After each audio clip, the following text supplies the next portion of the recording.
భారతీయ railway కీలక నిర్ణయం తీసుకోబోతా ఉంది. రైల్వే శాఖకు సంబంధించిన పరిశ్రమలు ఆంధ్రప్రదేశ్లో పెద్దగా లేవు ఇప్పటి వరకు. మద్రాసులో ఐసీఎఫ్ ఉంది, ఇంటిగ్రల్ కోచ్ ఫ్యాక్టరీ ఉంది, చిత్తరంజన్లో ఇంజన్లు తయారు చేస్తారు.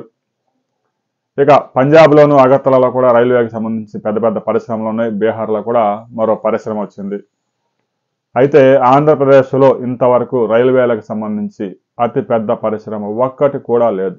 రైలు ఇంజన్ల తయారీ కానీ, కోచ్ల తయారీ కానీ, వందే భారత్ రైలు తయారీ కానీ, ఈ రైళ్ల తయారీ కానీ ఎక్కడ ఆంధ్రప్రదేశ్లో ఒక్కటి కూడా లేదు. అయితే ఆంధ్రప్రదేశ్ ప్రజలకి గుడ్ న్యూస్ రాబోతా ఉంది. ఆంధ్రప్రదేశ్లోనే హైడ్రోజన్ రైలు ఇంజన్లకు సంబంధించిన పరిశ్రమ రాబోతా ఉంది. కేంద్రంలో ఫైల్ చకచకా నడుస్తూ ఉంది. ఎందుకంటే గ్రీన్ హైడ్రోజన్ భారతదేశంలోనే మొదటిసారిగా విశాఖపట్నం సమీపంలో పూడిమడకలో మరో 2 సంవత్సరాల్లో ఉత్పత్తి ప్రారంభం కాబోతోంది. ప్రతి సంవత్సరం 5 మిలియన్ టన్నుల గ్రీన్ హైడ్రోజన్ తయారు చేయడంతో పాటు ఎక్స్పోర్ట్ కూడా అక్కడి నుంచి విశాఖ నుంచి పలు దేశాలకు ఎక్స్పోర్ట్ కాబోతోంది.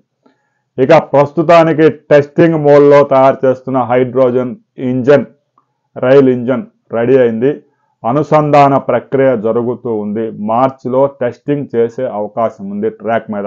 ఇప్పటికే ప్రపంచంలో 4 దేశాలు మాత్రమే రైలు హైడ్రోజన్ ఇంజన్ని తయారు చేశాయి, సక్సెస్ఫుల్గా నడిపాయి. అయితే ఆ రైలు ఇంజన్లకు బిగించిన మోటార్స్ కేవలం 500 నుంచి 600 హార్స్ పవర్. అయితే భారతదేశం తయారు చేస్తున్న హార్స్ పవర్ 1200 హార్స్ పవర్తో ఆ ఇంజన్ తయారు చేస్తుంది. ప్రపంచంలోనే మొదటిసారి.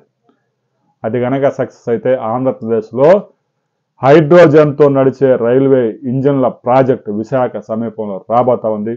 మార్చి నాటికి దీని మీద ఒక ప్రకటన వెలువడే అవకాశం ఉంది. అది కనుక వస్తే దాదాపుగా 2 లక్షల కోట్ల పెట్టుబడులు విశాఖపట్నానికి వచ్చే అవకాశం ఉంది. దీని మీద మరింత స్పష్టత వచ్చిన తర్వాత మరో వీడియోలు తెలుసుకుందాం.